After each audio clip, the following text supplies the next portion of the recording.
Welcome to The Lock Shop with Nielsen and Hustler, powered by Coolbet Canada.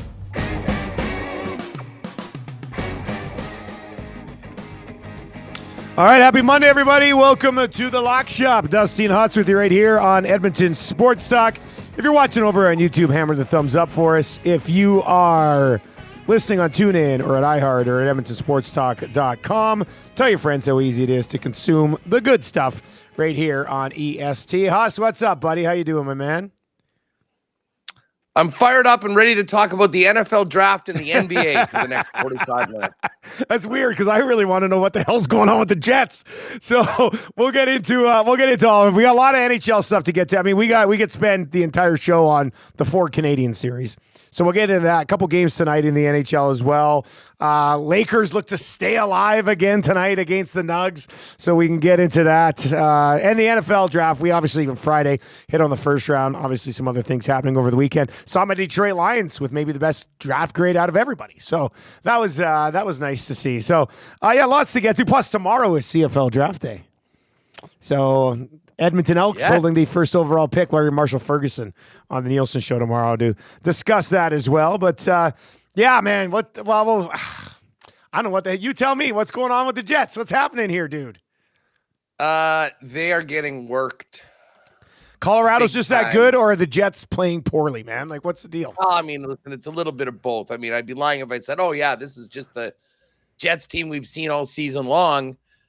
That is, I mean, it's not. But they're also going up against a team with a higher talent ceiling. Those players are elevating their level of play.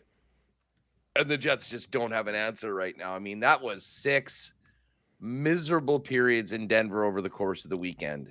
And I mean, it's weird because, Friday night, up 2-1 after 2, they were feeling like, okay, this is exactly where you want to be. And the lack of discipline that they showed in a parade to the penalty box that turned a 2-1 game into a 6-2 loss was, I mean, you can't do that anytime, but against a team like the Avalanche, I mean, it is an absolute suicide pact. And then yesterday, that just sort of carried over. The Avs were all over them for the first 10 minutes of the first period. The Jets, to their credit, kind of evened things up and, we're in a better situation after one. But what happened in the third period happened in the second period yesterday. And I mean, you heard the guys after the game saying we need a new game plan. Like, it doesn't seem like maybe the players and the coaching staff are entirely on the same page. And listen, I know people are going to talk about Connor Hellebuck in this. It ain't him. Trust me on that, everybody. He played so well just to keep them in the game as long as he did, frankly, in both games.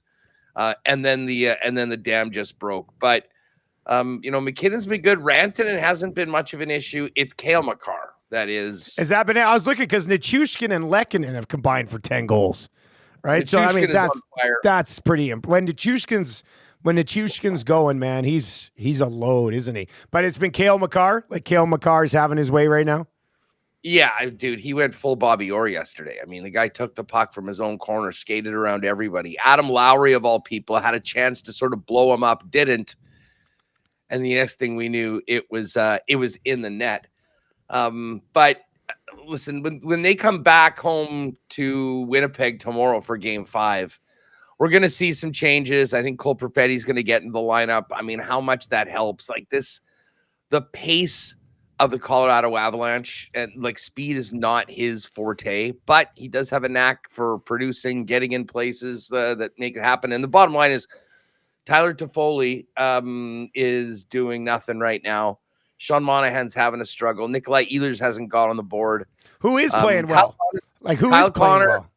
Kyle Connors played well. Okay. Scheifele's had some moments. I think Velarde might be hurt because we've seen him move down, and he's like been the linchpin of the power play, and he wasn't out there later on. And they haven't been, since games 1 and 2 where they got a fourth line goal.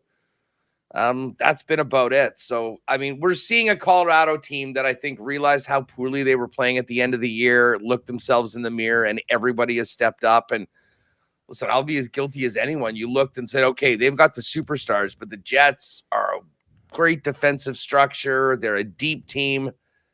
All of that seems to be way, way, way back in the rearview mirror right now. And they have just been outclassed. It certainly were on the weekend. And we'll see whether they've got any pushback, to use a famous Rick Bonusism from last year in the playoffs for Game 5.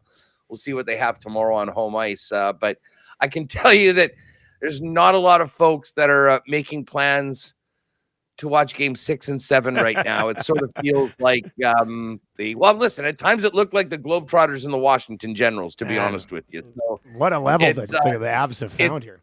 Yeah, no, exactly. How did the Oilers win a game with 13 shots on net? First of all, how did they only have 13 shots on net? And subsequent to that, how did they win? I still don't. We just talked about it for 3 hours this morning. I still don't technically know how they only had 13 shots on net. But I also, when I watched that game, I wasn't like they stole one. Like the Kings settled for a lot of outside stuff. And if I had to dive into an answer to exactly why they couldn't get anything going offensively, the Kings were extremely physical. The Kings were absolutely hitting everything that moved. And I think it kind of got the Oilers off their game a little bit and stopped them from being able to generate the chances that they would usually generate. So that had to have been it, because I don't know what else. I mean, they've got what they've wanted offensively so far in this series. So, Skinner was excellent. Probably his best playoff game. It's the first playoff shutout. His best playoff game that he's ever played, which is good, because after Game 2, there were some people being like, oh, getting worried about Skinner. Sub-900 save percentage last year. Sub-900 save percentage in the first 2 games this year. He was good in Game 3, and then he was really good last night, but no odd man rushes against. Really no point-blank chances in the slot. Like, they got outshot by about 20, 34-13 or whatever it was. But as far as high-danger chances go, didn't really think the Kings had many. So the Oilers sort of just were like, okay, this is the type of game they're going to get into. The officials weren't calling anything. Both teams only had one power play, and the power play goal that the Oilers scored, their power play is over 50% right now in this series, and their penalty kill is perfect. So 5-on-5, I think goals are equal. But the Oilers' power play has been torching the Kings' penalty kill, which was the second best penalty kill in the league in the regular season. So they just don't have an answer for it right now. The fact that the Kings gave the Oilers their best punch last night at home in Los Angeles and still lost 1-0, I mean, if that's not the death blow, then Oilers coming home in Game 5 here are probably going to put this thing away in a different style of game, I would think. Well, I mean, exactly. They've won in some different ways. Yeah, I mean, they've won in every way. A high-scoring, high-flying game, and then you go in on the road and have a real low-event game and still able to win. Special teams at this time of the year is so important. And, you sort of, fill us in on what's happening with Edmonton and LA in that series. Over here, it's the exact same thing. And the Colorado Avalanche or the Edmonton Oilers. The Avs, I think technically a guy got out of the box just before one of the goals went in, but I think over the 4 games, if that one counted as a power play goal, they'd be at 50%. And the problem is, this isn't like, 50% on 2 power plays. It's 50% on 6 in a game. And I mean, at that point, you just can't make it happen. But the ability to kill top level elite power plays is something that lower rated or underdog teams have to be able to do. The Kings obviously haven't been able to do that right now. Neither have the Jets, and that is a massive story. With the inability for Winnipeg to stay out of the penalty box is why these two series are where they are and poised to potentially end in 5. I want to get to the other 2 Canadian series here too, but Yeg Welder guy, and this was pointed out on the Nielsen show earlier today, and I tried to dive into some stats myself, but I've seen it a couple different places now. But Yeg Welder guy says high danger chances in the game yesterday were 7-4 in favor of the Oilers. Like they didn't give up anything on those 33 shots. So, and Skinner had to make like maybe one save that I would classify as brilliant. Outside of that, it was just he was steady. Everything was from the outside. So we'll see where this series goes. But yeah, the Oilers have 8 power play goals so far in this series. They're just when they get like for the Kings to play as well as they did and then take one penalty in the game and the Oilers score on that one power play that they had and win 1-0. It's just got to be an absolute killer to their confidence. So, and they've already switched the goalies. They went to Riddick last night. He was fine. He only faced the 13 chances or whatever, 13 shots. So I'm sure they'd stick with him heading into Game 5 here in Edmonton, not until Wednesday, so an extra day between Games 4 and 5 as well. I will say this from this series, though, about Drew Doughty. Like, he's playing a ton. Huge hit on Hyman last night. Like, I'm the only thing I can think of watching was like, I think I'd still throw him on Team Canada on the right side back there. Like, he like as like a third pairing right shot guy, a veteran guy to have around. He's like people here hate him, but I sure love watching him play hockey, man. Like Drew Doughty still got game. He's a hell of a player, man. He's good, still good. Yeah, well, he was a big difference maker in Game 2. The guy plays a ton. He's got all the experience that you need. He's still got a lot of bite to his game. I mean, listen, when you're talking about things like Team Canada, there's a lot of great candidates, and those are fun conversations to have. But if we're talking about the Stanley Cup playoffs, he can play on my team any day. I mean, I'll have him in the lineup and ride him till the cows come home. You know, it's sort of funny, the contrast in the feelings between Edmonton and Winnipeg today. Probably very similar contrast in Toronto and Vancouver coming out of the weekend. I would think. Let's start with Vancouver because I said to Dreger this morning, I said, I don't know if I've ever watched my opinion on a series change as much as it did in the final 3.5 minutes of that hockey game. Because I'm sitting there going, man, the Canucks are in trouble. They've got goaltending issues, the goaltending injuries, I should say. And Nashville look like, okay, it's going to be 2-2. They're going to have the momentum. They're going to be in a great spot. Then Besser gets one. They hit the post on an empty net. They get another and then win it in overtime. And all of a sudden, they're in full control of this series. Like, if you're Nashville, especially for Nashville fans, but the Nashville Predators themselves got to be like, what the hell? Like, the Canucks have won a game with, 12 shots in this series. Then they win a game yesterday that they probably had no business winning, and they lead 3-1, and I'm not even necessarily sure they've been the better team in that series so far, man. No, but I'm going to give Vancouver a ton of credit. That is a team that has had a lot thrown at them over the year, but also right now. I mean, you're bringing dudes up from the American League to start. 3 wins with 3 different goalies. It's nuts. Yeah, it really is. They're losing one. Who gets Game 4? The guy that they just called up yesterday to be the backup, I guess. The way they fought till the end last night and were able to score not once but twice to get that thing to overtime is something a team can really, really feed off of. And I mean, they did it scoring early into OT. It's a devastating loss for Nashville. I think Nashville goes to Vancouver going, how the hell are we not up 3-1 in this series? And now yet they're facing elimination. I don't know. Well, I'll be honest. I don't think Vancouver, if they were to get through this series, if they don't get Demko back, even though I know they had some really good success against the Oilers in the regular season, I mean, I think they'd be a long shot to win that series. But considering what they're dealing with, if they can get through Nashville, I think that will be a big, big success for them and something they can build on moving forward. Not to mention the opportunity to play Edmonton. I mean, you still got to play the games and see what happens. So they deserve a lot of credit for not quitting, not feeling sorry for themselves. And listen, they got a 3-1 lead, and they can very much make it happen and not even have to get back to Nashville for game number 6. The Leafs. I mean, they've gone full Leafs. Implosion. Like Implosion. they've gone full Leafs. The last thing you want to do is go full Toronto Maple Leafs in the playoffs. But you have the Nylander story, and what's up with him? Oh, okay, he gets back in. Oh, Matthews is sick, has to leave an extremely important game in that series.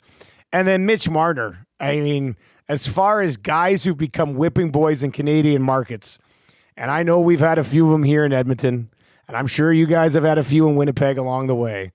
I'm not sure anybody's been as big as whipping boy as Marner has been in this country in a long, long time, man. Like, Leafs fans absolutely despise this guy right now. It's wild. Well, to me, this all goes back to the contentious nature of his contract negotiations, where he had seemingly certain insiders, if you want to call them, basically working for his side of things. They bent the Leafs over and gave it to him. And, you know, if you're making nearly $11 million, that comes with a lot of pressure. And for a team that has been good in the regular season for many years, but hasn't got it done in the playoffs, fairly or unfairly, this 2 weeks, like your time in the playoffs, if it's just one series, is what you're really measured on. And Marner's been on the side of a milk carton for most of this series right now. He hasn't really done anything. He's not impactful in the game. He doesn't seem to be able to match anything that Boston is bringing, physically, intensity-wise. And then you have scenes like we saw on the bench, which just magnify criticisms that this is, you know, these guys are kind of spoiled. You've been getting everything from them, and it looks terrible. And for Nylander to say, quit effing crying, bro, this isn't junior hockey. Very clearly you could read his lips. Yeah. I mean, it's wearing, never mind the fans, it's seemingly wearing on some of his teammates too. So I don't know where they go from here, but they're not in a good situation going into game 5. That's for sure. And that's a real disappointment for a team that does have a ton of big league talent. They've added a lot of toughness around it. I mean, the team is different than it has been before. Bertuzzi's and Domies, and yeah, for sure. It's sure looking the same come push to shove against the Boston Bruins. Well, so we were talking about this with Drager this morning. Like, they've like the new GM's in place, so Dubas is already gone. Assuming they lose in 5 here or at all to the Boston Bruins, think that's the end of Keefe. Like, he was Dubas's guy. Treliving came in, kind of rode it out with him. I would think this is an easy out on the Sheldon Keefe train, and Treliving can bring in his own guy here. Does that not? That has to be what you try next, isn't it? Oh, I think so. I mean, they've kind of given a stay of execution the last couple years. I'm not sure whether they can do that again this year. And listen, it's a new GM. Brad Treliving's going to get a chance to see all this stuff firsthand for himself. And I think make the decisions. You know, from the first round, it will be really interesting to see how many coaching changes may happen. I mean, Spencer Carberry's not going anywhere in Washington, and I think just to get to the playoffs was sort of a big win for them. No one's surprised that they're out early. Patrick Roy's new in New York. They stayed there. He's not going anywhere. They got another game, but he's not going anywhere right now. Keefe would be at the top of the list. Huge questions here in Winnipeg, and it's not that Bones didn't do a great job throughout the regular season, but there was no guarantee he'd be coming back in any case. You know, we're sort of seeing another playoff collapse again right now for the Jets. There's a lot of talk about what the coaching is or isn't doing right now, lineup questions.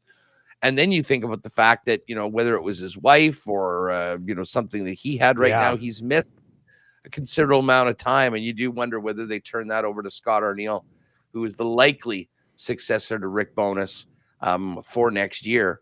And then, you know, as far as the rest goes, like Brunette's new in Vancouver, Hillier just took over in LA. Like, there's been a lot of coaching turnover on teams that are actually in the playoffs. John Cooper is going to be in Tampa as long as he wants to be. Isn't it something like 16 coaches in the last year have already been replaced or something like that? I thought I saw that. That sounds about right. Like half the leagues replaced their coach in the last 12 months anyway. So, yeah. Keefe might be the one that's sitting there going, yeah, it's time. With that being said, I don't know if that ends up being what changes things for the Toronto Maple Leafs or if this is just in their DNA. But Yeah, another disappointing for the Toronto Maple Leafs playoffs efforts. When I see Spency 5 cents, he says playoff Marchand is here to watch out with the tongue. Speaking of guys that are able to elevate their games in the playoffs, I mean, what a difference maker that guy is. And he does all the things that piss you off, and then he's got the puck on his stick and he's ripping perfect shots into the net too. Like, he beats you and helps beat you in so many different ways. And it is absolutely infuriating if you're on the other side. Well, it's funny because after game 2, I was watching the lead up to game 3 of that series. And they said, I know Marchand has a few assists and stuff, but he hasn't really been that guy yet in the playoffs. And I think the next 2 games kind of elevated him as that guy. Once again, the Boston Bruins all-time leading goal scorer in the playoffs. When you think about some of the guys that the Boston Bruins have had, man, for Brad Marchand to be at the top of that list, extremely impressive. 2 games tonight in the National Hockey League. Toronto, Boston, not again until tomorrow. Winnipeg, Colorado, tomorrow as well. Nashville, Vancouver, tomorrow. Busy schedule. Are there 5 games tomorrow? 4 games tomorrow. Yeah, 4 games tomorrow. And then the Oilers and Kings back at it May 1st on the Wednesday. 2 games tonight. We can talk about both of these here as well. If you've got any plays tonight for these games, you can text them in to 780-218-9999. If you're watching over on YouTube, hammer them into the nasty chat over there. Give us the thumbs up if you're watching over on YouTube as well, and sub to Edmonton Sports Talk. We'd appreciate it. Dallas, Vegas. I know it's the later of the 2 games tonight, Huss, but we got to go back there. How much of that game did you catch on Saturday? Pretty good amount. I mean, we were hanging around having a couple, and really we were going to watch this Boston Leaf game and then just sort of carried over. Yeah. I mean, Dallas was going to be desperate, and there was no way Dallas was going to go down 3-0 without emptying the chambers. And listen, they had to play a great game just to get to OT and to win it, but they needed one of those younger guys to step up, and Wyatt Johnson, who I believe led the league in goals last year for rookies, kind of had his first real playoff moment with the OT winner, and I believe he had one earlier in the game. He did have one earlier in the game too, yeah. The series game on, I'm very interested to see. Like, Dallas is a minus 122 money line favorite in this game on the road in game 4. Where do you come out on that one? I think I like that. Like, if Dallas brings the heat like they did last game, I think they could win more comfortably than what they needed to pull off. Vegas did it last year with Aiden Hill and Logan Thompson in that game on Saturday night. I mean, it was breakaway after breakaway, odd man after odd man. I thought he stood on his head just to get it to overtime. I don't know how they keep pulling off these great goaltenders in the playoffs, but Thompson was huge in that game. Well, the funny thing is Thompson was actually their number 1 last year and then got hurt, and they went to Brossoit, and then Brossoit got hurt, and then Aiden Hill came in and won the cup. So I know Logan Thompson was feeling that, he missed his opportunity and his chance, and Hill was the one that got the $5 million or whatever for a couple years. And hey, you win a cup, you're gonna be rewarded like that. But it's like they have seemingly a level of competition at that position that you don't see a lot in a lot of the other markets, where you get in the net, you better play well because there's another guy waiting to go. And the head coach is not shy at all to just go with the guy that's playing hot right now and who he feels gives them the best chance to win. And I'm with you. I mean, Logan Thompson, I thought that in the first couple games as well, he did let in a really bad goal in game 1, but it didn't cost him. And then, when both games were on the line, he made some big saves in the third period to get them up. But the Dallas Stars aren't done yet. I kind of lean Dallas tonight as well. And I understand why that number is at minus 122, because I think a lot of people have similar feelings that Dallas is going to tie this series up, make it a best of 3. I mean, for the get-go, that thing looked like it had 7 written all over it. It's hard to imagine it could be done that early. Nielson and Hustler with you here on the Lock Shop today, presented to you by Coolbet. If you've not yet signed up for an account at Coolbet, use the code LOCKSHOP, all one word, and you get a 100% deposit bonus on your initial deposit up to $200. Rod Z says, overtime again, plus 340. Dallas wins again. So he's with us with Dallas on this one. What about the Panthers and Lightning? Panthers almost swept them. Lightning stave off elimination. Panthers return home here. Minus 181 on the money line tonight. Puck line plus 139 on the minus 1.5. What's the feel for the Bolts and the Panthers tonight? I don't think Tampa's ready to go home yet. Really? I think the boost that they got from Sergachev coming into that game and winning it the way they did on Saturday, like, this is not just a team that made the playoffs and, it was great they got a win. I mean, the amount of pride and experience in that Tampa room is significant. And if you think about the first 3 games, Dusty, I mean, every game was a 1-goal game and there was one empty netter. It was four goals was the difference in the first 3 games total.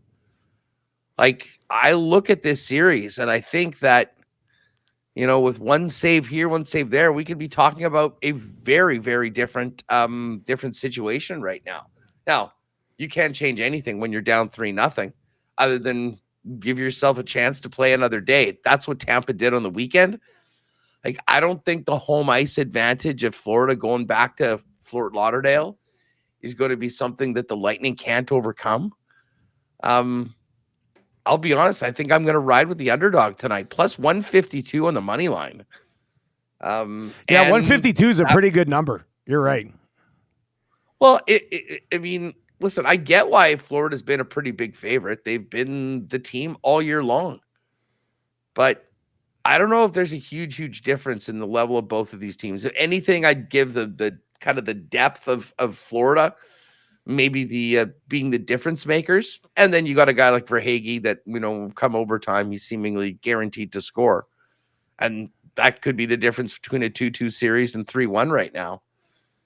But listen, I think Vasilevsky steps up. Sergachev is such a big boost to their team. And you saw what he did, both for the team and the fan base when he was introduced in that game on the weekend. I think they've got more from Kucherov. Stamkos has scored in every game. Like, Stamkos has been awesome and, diving in front of pucks. I was thinking that, who knows, that could have been Stamkos' final game as a Lightning on the weekend. Yeah. If they didn't win that game or if they don't win game 5. I'm still watching the game, though. I think they got to find a way to keep him around. Probably might not be what he was hoping to be, but what do you think about Tampa? Like, you give them a shot to get this done tonight? I definitely give them a shot to get it done. I think I still have a slight lean towards the Panthers finishing this off. Panthers were better at home than they were on the road in those 2 games in Tampa. If you go and look, they carried more of the play in the 2 games at home. I think there will be a sense of urgency for the Panthers to maybe feel what you're feeling a little bit, Huss. With Tampa, like, let's put them to bed tonight so we don't have to go back to Tampa and knock out, a group of champions in a tough spot in Tampa Bay in Game 6. So I think the Panthers should probably be feeling a little bit more heat than you would against an Islanders team that's down 3-1 than the Tampa Bay Lightning being down 3-1. But I think I might roll with Bobrovsky. I don't want it at minus 181, so overall, it's probably a stay-away game or at the plus 152 because I do think they have a fighting chance. Maybe I'd ride with you on the Lightning, but I'm slightly leaning towards Bobrovsky and the Panthers getting it done tonight. In a close one, for sure. I don't think all of a sudden there's going to be a runaway in this series. What about totals? I mean, both of these teams can score. Although I kind of think this one might be a tighter game. It could be tighter. I think it could be a tighter game tonight, yeah. I'd probably look because what have we got so far? We had a 5.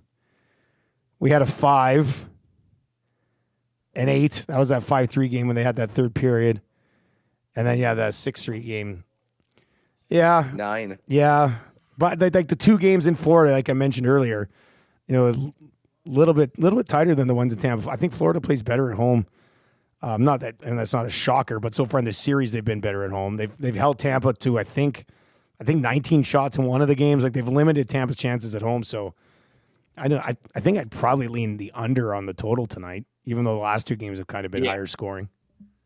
No, I'm with you on that. I think if you had a tough time picking the money line, like who you think is going to win this game. And again, this could easily be overtime, a break one way or the other. Like, I just think that there's value with Tampa at plus 152 based on how close I think this game is going to be. But I'm with you. I think the under 6.5 is the play. And speaking of which, over 5.5 in that Dallas Vegas series. And I know Vegas wants to keep it low scoring. That's sort of the way they go about it. And Dallas is not shy about it either. But man, 5.5 is a low number come playoff time. I think, and again, that does include OT. Although the OT number matters a lot more on the 6.5. And the 6.5, you get to 3-3, right? 3-3 game. Force the overtime. You're guaranteed to make it happen. We'll get to all those other games with the 4-game slate on Tuesday. We'll go there, and then obviously the Oilers and the Kings. We have to wait until Wednesday for Game 5 of that series. Anything else in the NHL house? You want to slide over to some post-NFL draft stuff, and then we'll hit on the NBA before we wrap? I think that's probably a big picture of what's happening in the National Hockey League. Pour one out for the Caps, RIP. Unfortunately, the Islanders didn't bow out in 4, which means we got a 8:30 or 8:50 puck drop on Tuesday. It would have been nice to move that up. Those 8:50 suck, man. We had an 8:50 here last night, and it's just like, come on, it's just too late. Yeah, it's tough to round it up the next morning and get her going. Well, especially for you guys that have a morning show. I guess I shouldn't really complain considering I start with the lock up and you're finishing with the lock. But I mean, if you're a fan out east that wants to watch McDavid play in the playoffs, that puck's dropping to almost not 11 o'clock at night. Like, it's insane. I know. That's insane to me. But whatever, suck it up, I guess. Okay, so NFL, first round's obviously a big one. But anything, maybe we'll take a look at futures here post-draft, but anything else kind of steal the spotlight from you over the weekend? Well, you know what? I mean, it was neat to see. Basically, you know what I love? The celebrity pickers for round 2. We saw, Brandon Graham go up and do the Dallas sucks to everyone, repping, the Eagles, of course. There was a whole bunch of cool guys. Isaac Bruce was out there. Barry Sanders was everywhere over the course. Yeah, he was. I love seeing that, man. You see the attendance for this thing? It was nuts. 770, I think. For the they were draft. literally getting like 200,000+ people every day. Like round 6, 200,000 people there. Like, what? I mean, I'm a huge draft guy. I love it. But I can't imagine being at the back of a standing room only with 180,000 people in front of me. Like, I'd rather watch it on TV. I don't really know much of what the 200,000+ were doing other than maybe it just got turned into a massive beer garden and people were partying. Had to have been, yeah. I mean, it's not like anyone knows the players in the 5th and the 6th and the 7th round unless you're like Daniel Jeremiah. So, well, what are we doing here? It doesn't make a lot of sense. From the Chiefs, we got a big Samoan lineman from BYU in the 2nd round. So I like that one. Obviously, lots of talk about Xavier Worthy kind of coming in and trying to recreate the success of Tyreek Hill as the fastest guy ever in the combine. What does that mean for Marquise Brown? I was curious about that because I thought they brought Marquise Brown in to kind of be that guy a little bit too, right? Because he's a field stretcher. You can move him around though, so it's not the end of the world. Exactly. He's a more like a more decorated player that I think can do more things. But let's not forget, he's just on a 1-year deal. Yeah. I mean, his plan is to come in, have a great year, and then sign a big deal, one that the Chiefs probably can't afford because of what they have out to all the other positions. So in some ways, I mean, Worthy doesn't necessarily have to start right out of the gate. Maybe he kind of plays behind Brown and sees exactly what he can do, depending on what else they can do, to add to the receiver position. We know that Kadarius Toney won't be back. There'll be a few guys from that group last year that will not be back. And we'll see what Worthy can do. But I mean, the aftermath of the Bills trading with the Chiefs it almost just makes you that much more confident that Worthy's going to turn into some sort of a stud because they traded the pick from the Buffalo Bills. And we know how that turned out before. But who are the guys like Detroit did get a great draft grade. And I don't know whether it was because they did such a great job of hosting it or whether their picks were just, well, they got a couple of really good cornerbacks, and they addressed cornerback in the offseason already. So that was, I mean, going through the playoffs last year, there's a lot of talk about Detroit's ability to pass cover and cover receivers. So I think they've addressed that. Snagged the offensive lineman out of UBC. So that was kind of cool for me, being a Canadian football guy, seeing a UBC offensive lineman end up on the Detroit Lions. Added another offensive lineman a little bit later on. I think the one thing coming out of the draft that I was kind of hoping or thinking that we might see that we didn't see is what happens with Debo and Ayuk. Because depending on who you talk to, they're more likely to trade Debo. Other people think they're more likely to trade Brandon Ayuk. It seems like one of those guys still may end up being on the move us, and that's one of those final pieces of the offseason that I'm kind of interested to see where they're going to fall into place. And right now, just looking at the odds, the Niners plus 235 to win the NFC right now. We'll see how much more their team changes. If you look at the rest of the NFC, the Lions are 5-1, the Cowboys are 6-1. Zeke Elliott back with the Dallas Cowboys. How about that? Just about to say. That's you know what? I can't stand the Cowboys. I'm not particularly a Zeke guy, but that's good for the NFL. It's good for Dallas. Let Zeke go back, play, albeit a probably more limited role than he ever had in the past, but finish with the team that he was a mainstay for before being exiled out to and you are right, it will be more limited, but they also need him. Like, they're not strong at the running back position. Like, is Rico Dowdle, and people thought they might end up drafting somebody of as much significance as you can have at the running back position, and I don't think they did. So that was an interesting one for me. And the Eagles at 7-1, Packers at 10-1. What do you think about the Bears? Keenan Allen, they drafted Dunze, they get Caleb Williams. So obviously there's some pieces there now. Do you think there's like a giant leap for the Chicago Bears here? Are they a playoff team? Can they finish ahead of one of the Packers, who I think with Jordan Love are trending in the right direction? We know the Lions have become a pretty good team. Can they get into that mix there, Huss, or you're going to have to give them some time? Because Caleb Williams can't ask for much of a better receiving group. I mean, listen, it is a rookie quarterback, so you do need to kind of realize there's probably going to be some growing pains with the step up to the NFL in the first week or so. But I would love to know what the prop is on them to make the playoffs, because you can't even rule them out. I mean, I get why Detroit and Green Bay are the favorites in the NFC North. Detroit's plus 150 and the Packers are plus 200.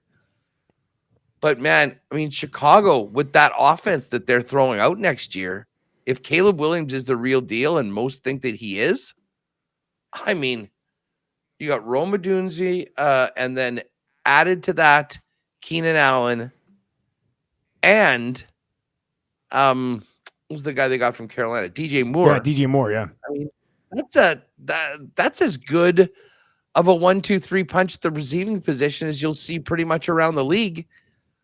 And you've got a guy that is thought to be a big-time number one NFL quarterback. So I think the Bears are absolutely in play to be a playoff team. And we've seen stranger things happen each and every year. There's a team or two that wins the division that we weren't really thinking at the beginning of the season.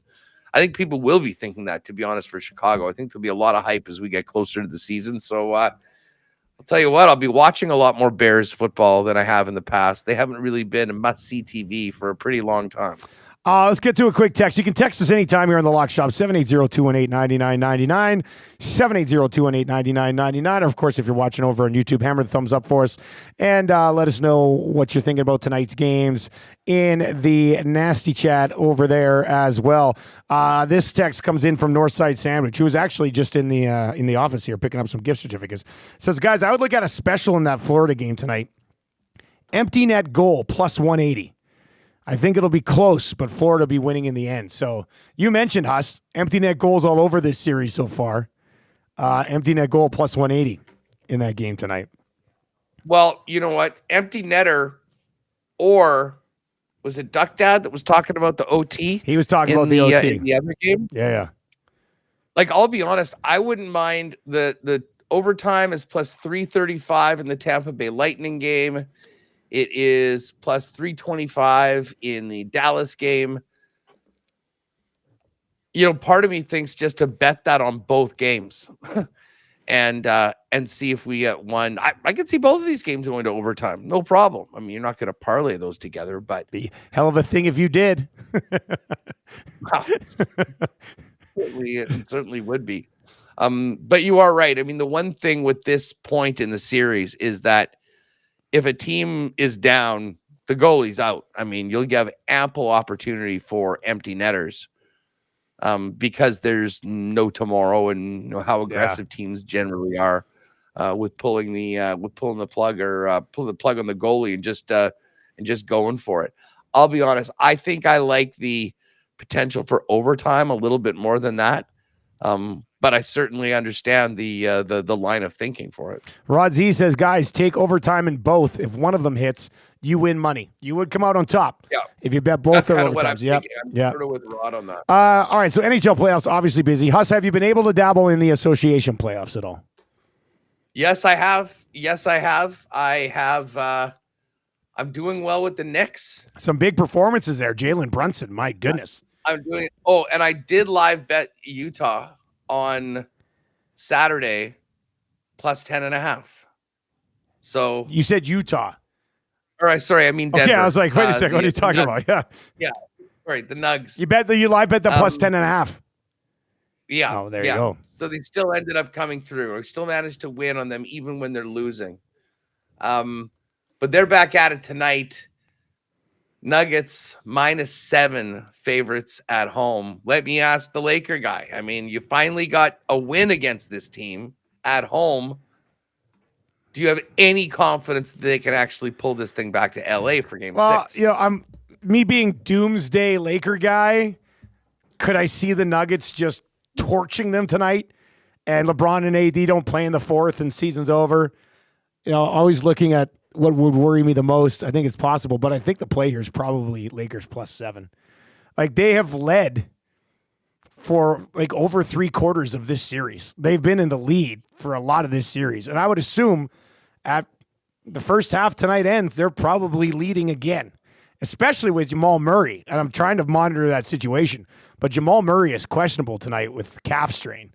So even if he does go, he's going to be somewhat limited. And the Lakers have upgraded Vanderbilt to questionable the other way. And he's a guy who can come in and play some solid defense against Gordon and Porter. So I think the play might be 7. I actually put together a little bet builder here because I'm going to try to cash it on both sides here. I like the Lakers 7. Let me bring up this little bet builder I put together here. This is if you want the Nuggets and you want value. Because what's the money line on the Nugs right now, Huss? I just went away from 286. Yeah, so I mean that's going to be tough. But if you look at this will get you to plus 180 on a little bet builder here. Nuggets win. So if you like the Nuggets just to win, Nuggets money line. Jokic 40+ points, assists, and rebounds. That's an automatic. Anthony Davis, who's been spectacular in this series, 30+ points and rebounds. That's it. He was over 20 in both of those categories last game. So the 30. And then I took Jamal Murray under 25.5 points. Because if he is a little bit banged up, they've got other options with Porter and KCP, and Jokic could just have a monster game. So I got Jamal Murray under 25.5. Davis, 30+ points and rebounds. Jokic, 40+ points, assists, and rebounds. He's a triple-double machine. And then the Nuggets win in just the money line. It's plus 180, which I think is a good way to get value off of the Denver Nuggets tonight if you do expect them to win this basketball game. What about these other two games? Celtics Heat. Celtics got their home court back with the win in game 3 after losing in game 2. The Heat have some sort of voodoo against that team, though. Or is it just always a Celtics thing? You know, I just don't know about this Celtics group.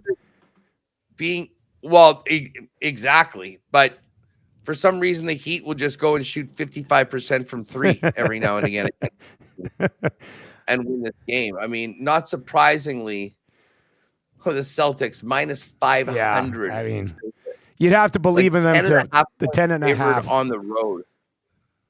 And then OKC Thunder. OKC can. They're looking for the sweep here, right? Can the Pels get into the blender, the Smoothie King Arena? That's my favorite mascot, King Cake Baby, and win a game and get this back to OKC. Like, they won 49 games on the year. Like, they're better than getting swept here, man. Like the Pelicans. Yeah. Like, it doesn't make a lot of sense to me. But OKC's a great team. They got an MVP guy in SGA. He's absolutely phenomenal. They're a big team. Yeah. I mean, I'm just going to stay away from it. If I had to play that game, I don't know. I don't think I've been just so disappointed in the Pelicans so far in that series. I don't know if I can play them there. Interesting. Rod Z says Lakers are 8-0 in first halves on the road. Lakers first half money line is plus 180, and he's also on the Lakers money line at plus 230 as well. And then Matt Cassian is in the nasty chat saying, trade Skinner now. His trade value is high. Cass is always in there yelling at trading people. So Cass, 2 guys and a goalie is tomorrow. And we'll talk to you then. I played against... Bring those hot takes. Played a charity tournament over the weekend, hockey tournament. And we played against Cass. And it was a very dramatic situation here, Huss, because it's a charity draft thing, right? So we were drafting 15th. We get to the draft night. I see Cass. I go, hey, if you're there at 15, I'll make sure the boys take you. And I said, but I don't think you're going to be there at 15, so we're not going to have to worry about it. So sure enough, 15 comes around, and Cass is still on the board. So we're looking here, and we were debating between Cass, the boys loved Garnet Exelby, and who was the I think Sean Brown might have still been available. Anyway, so I'm just like, I'd take Cass. I told him we'd take him. We should take Cass. And the guys are like, let's go Exelby. And my one buddy's a Saskatchewan guy. He's a good Saskatchewan boy. So we ended up drafting Exelby, who was great. I mean, he was a great guy, good stories. So then the very next pick, Cassian selected. And then yesterday, our 2 teams meet. Both of us, 2-0.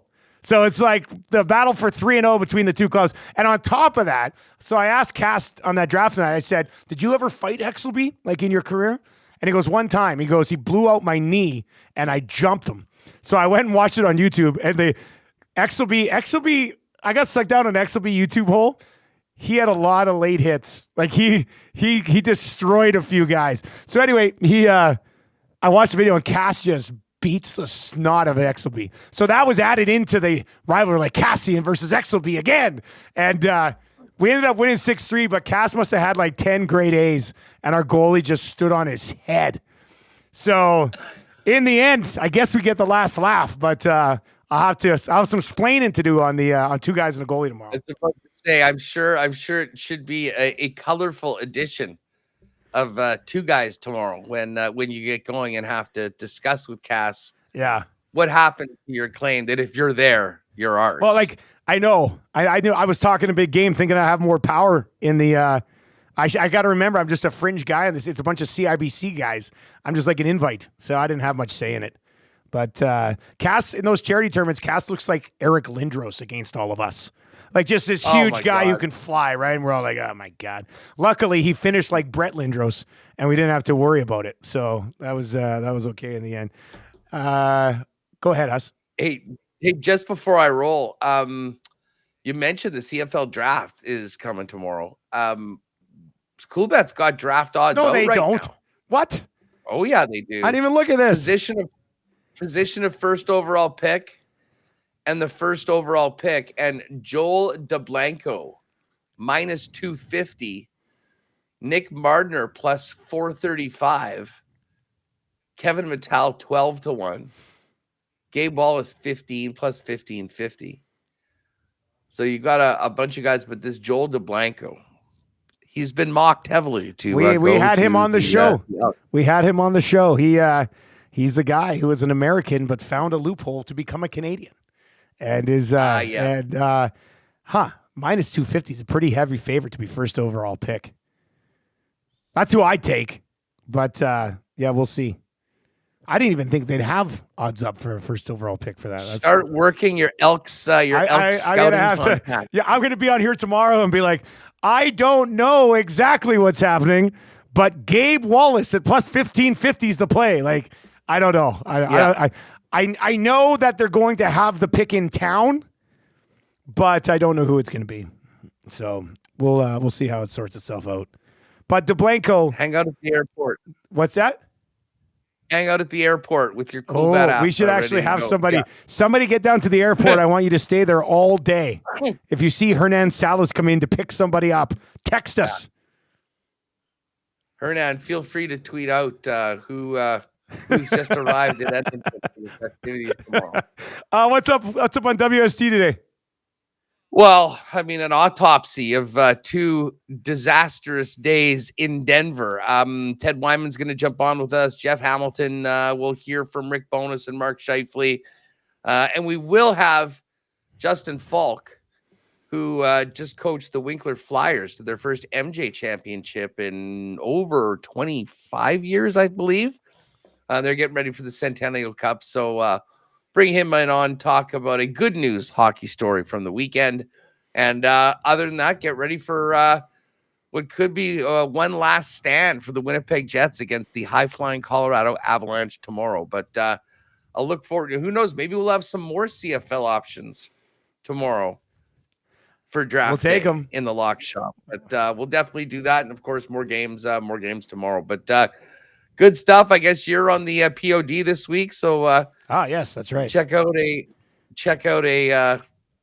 well, you've got a few options from those games that we just talked about. But yes, Rod Z, I'm riding with you. We're going to go a couple overtime plays, and at plus 330, we'll be ending up if either of them get to extra time. And we also get free hockey too, if that's the case. Also a bonus. All right, Huss, have a good show, man. We'll talk to you tomorrow. Thanks, guys. There you go. That is us from Winnipeg Sports Talk. If you're not yet subbed to the WST YouTube channel, easy to find over there. Let me give you a look at the Coolbet NHL Daily exclusives today. Then we'll wrap and get set for Oil Stream coming up here at noon. Points from the point. Victor Hedman and Miro Heiskanen both to record a point tonight. Plus 225. Home team heater. Panthers and Golden Knights both win. Plus 250. A gentleman's sweep. Barkov, Kachuk, Reinhart for Hagee. All to record a point, plus 275. Tampa and Dallas to win, plus 425. Shots prop tonight, Kachuk and Wyatt Johnston to record over 3.5, so 4 plus each, 5-1. Surviving Sunrise, Kucherov with a goal, point with a point, and Tampa to win, plus 575. And the Lamplighters, Stamkos and Eichel both to score, plus 675. That's kind of interesting, isn't it? Good turnout today on the Lock Shop, everybody. Thanks for being here. Hammer the thumbs up before you leave. Make sure autoplay's turned on. I'll take you right on over to the Oil Stream game day Oil Stream coming up here on Edmonton. So not game day, a game day recap Oil Stream coming up on Edmonton Sports Talk. I know a lot of you want to get fired up for that, so be ready. That'll be happening if you're listening on TuneIn or on iHeart or at EdmontonSportsTalk.com.